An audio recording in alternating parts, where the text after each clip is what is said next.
Hello, beautiful English learners. Welcome to the English Confidence Podcast. I'm Maria. And I'm Tom. We're absolutely thrilled you've chosen to spend your time with us today. You know what? Wherever you are right now, on a bus, doing dishes, pretending to work, we're just happy you're here, improving your English. Yeah, multitasking at its finest. And today, we're diving into something that almost every English learner struggles with. That painful gap between knowing English and actually speaking it. You know the words, you understand everything, but when it's your turn to talk... Silence. Complete freeze, like your brain just logged out. Exactly. So today's episode is called From Silent to Speaking, Breaking Free from the Fear Trap. Before we jump in, quick housekeeping. This is a B1 to B2 level episode, so it's perfect if you're intermediate or upper intermediate. But honestly, if you're advanced beginner, stay with us. You'll learn tons.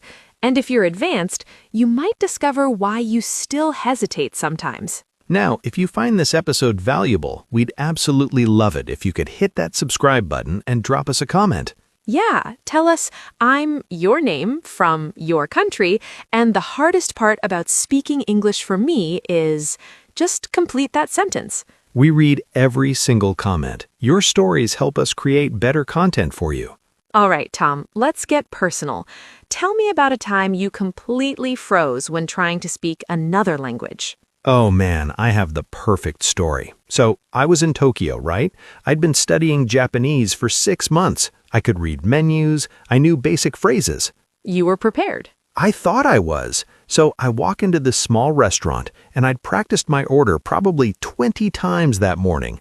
Ramen wo kudasai. Just ramen, please. Simple enough? Should be, but the moment the chef looked at me, my mind went completely blank. Not just forgot the words, I forgot what language I was supposed to speak. Oh no! I stood there pointing at a picture like a confused tourist making hand gestures. The chef was so patient, but I walked out feeling like a total failure. But here's the thing, you still got your ramen, right? Yeah, I did, and it was delicious. But I spent the whole meal thinking, why couldn't I say one simple sentence? That feeling is so universal. I had a similar moment during a work presentation in English. I'm bilingual. I use English every day, but when I had to present in front of 30 people... The pressure hit different. Completely different.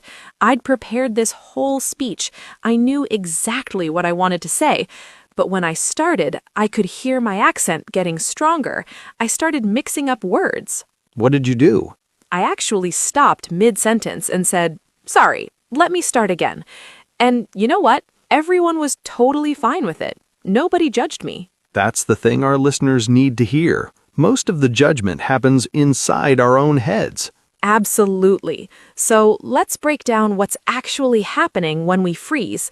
There are usually 3 main blockers. Blocker number 1, the fear of judgment. This is the big one.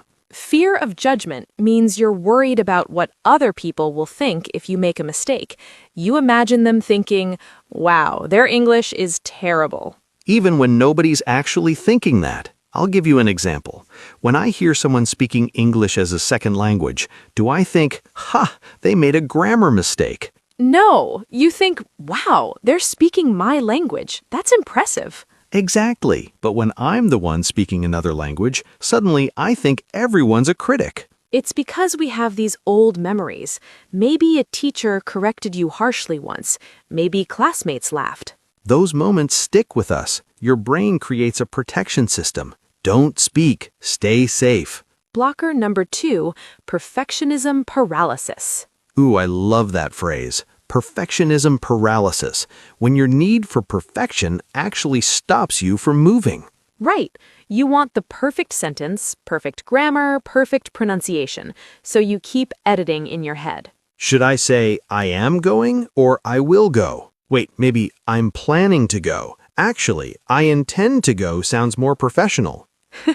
And meanwhile, the conversation has moved on completely. 5 minutes later, you're still mentally editing while everyone's talking about something totally different. Here's a truth bomb. Native speakers make mistakes all the time.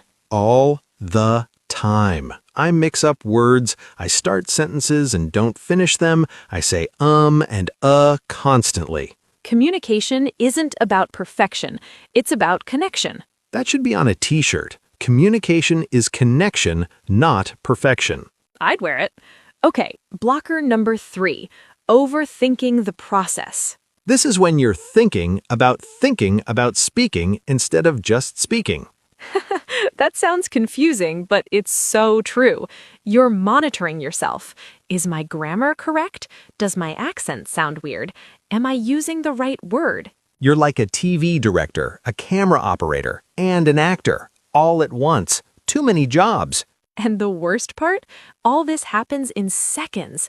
That's why it feels overwhelming. So, how do we break free from these blockers? Let's get into practical strategies. Strategy number 1, the 3-second rule. I love this one. Here's how it works.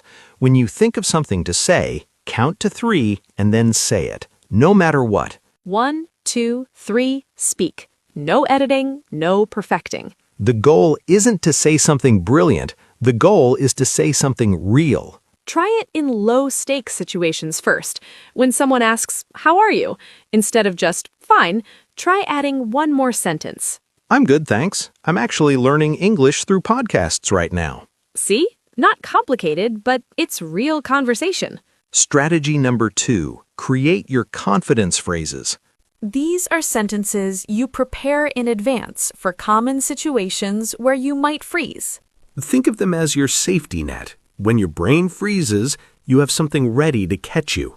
For example, if you don't understand something, "Sorry, could you explain that in a different way?" If you need time to think, "That's an interesting question. Let me think for a moment." If you make a mistake, "Oops, let me rephrase that." These phrases do 2 things. First, they keep the conversation going. Second, they buy you time to gather your thoughts. And here's the secret. Native speakers use these all the time. Absolutely. We're always buying time, asking for clarification, rephrasing. Strategy number 3, self-compassion. Self-compassion means being kind to yourself, treating yourself like you'd treat a good friend. When you make a mistake, what do you say to yourself? Many learners say things like, "I'm so stupid. My English is horrible." But imagine if your friend made a small mistake and you said, "You're so stupid." You'd never do that. Never. You'd say, "Hey, don't worry. Everyone makes mistakes. You're doing great." So why not talk to yourself that way? Instead of, "My English is terrible," try, "I'm still learning and I'm making progress." Instead of, "I can't speak English," try, "I'm building my speaking confidence step by step." Language matters. The way you talk to yourself changes how you feel. Now, let's talk about safe spaces to practice. You don't have to jump into a huge presentation on day 1. Exactly. Start small. Strategy number 4, solo speaking practice. This might sound weird, but talking to yourself is incredibly powerful. Not weird at all. Athletes visualize before competitions. Musicians practice alone before concerts. So why not practice speaking alone before real conversations? Here's how. Pick a simple topic. Maybe my morning routine. Set a timer for just 2 minutes. And talk out loud about that topic. Don't write it first, just speak. I wake up at 7. Then I make coffee. I like my coffee with milk. After coffee, I check my phone. It doesn't have to be interesting. You're training your mouth to move, your brain to think in English.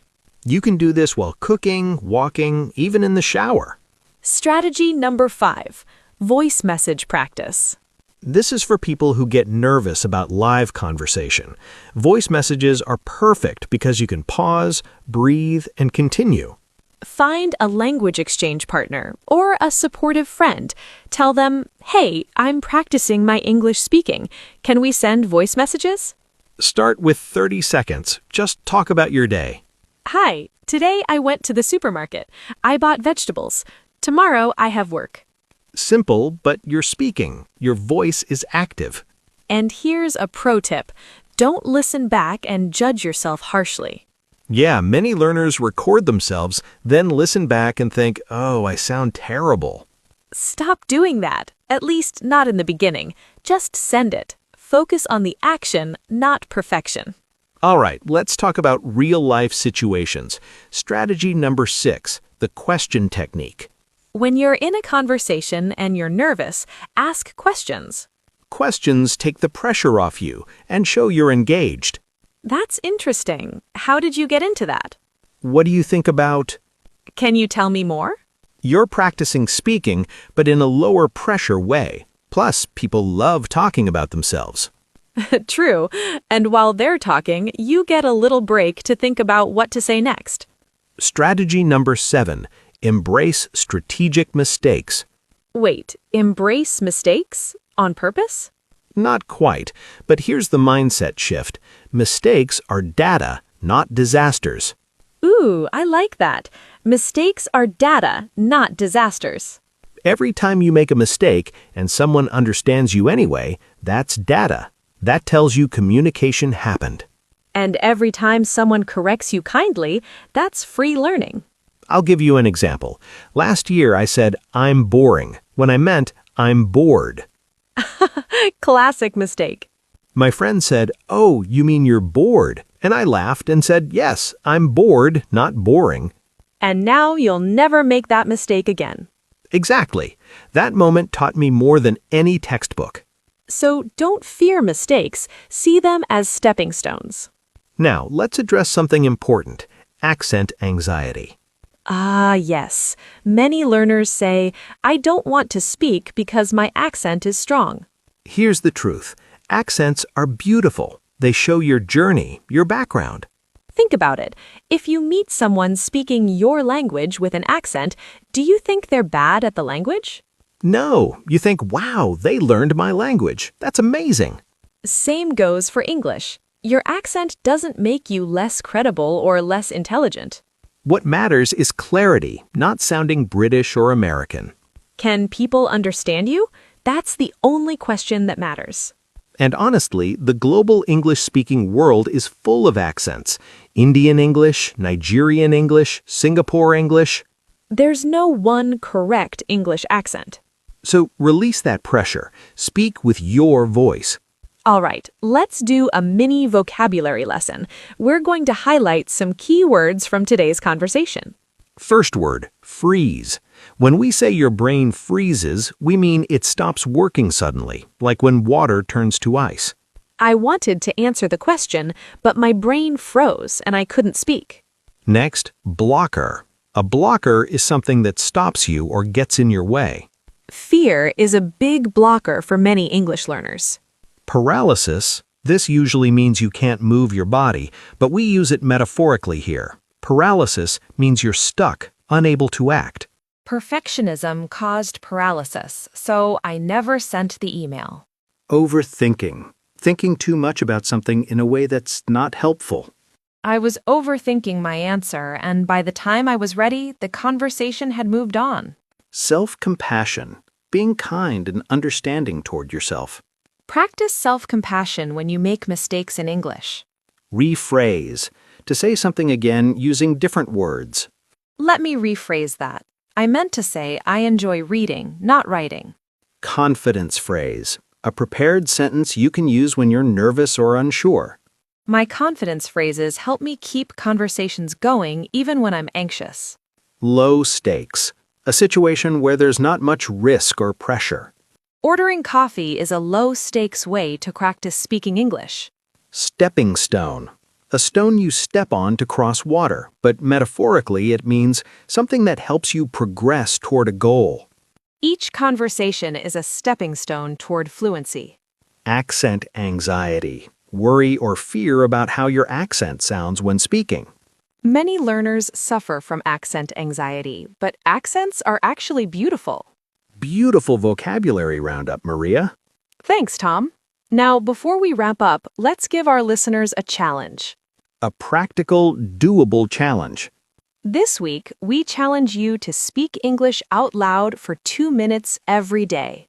Just 2 minutes. You can talk to yourself, record a voice message, or even narrate what you're doing. I'm making tea. The water is boiling. Now I'm adding the tea bag. It sounds simple, but consistency is more powerful than intensity. 2 minutes a day for 7 days is better than 1 hour once. And if you're feeling brave, share your progress in the comments. Tell us how it went.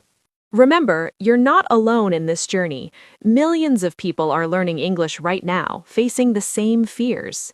The difference between people who become fluent and people who stay stuck isn't talent, it's action. Small, imperfect action beats perfect planning every time. So go out there and speak, even if your voice shakes. Even if you make mistakes.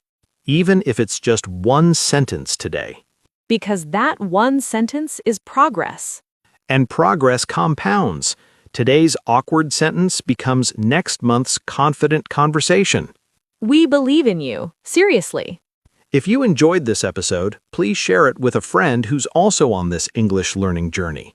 And don't forget to subscribe so you never miss an episode. This has been the English Confidence Podcast. I'm Tom. And I'm Maria. Now go speak some English. See you next time.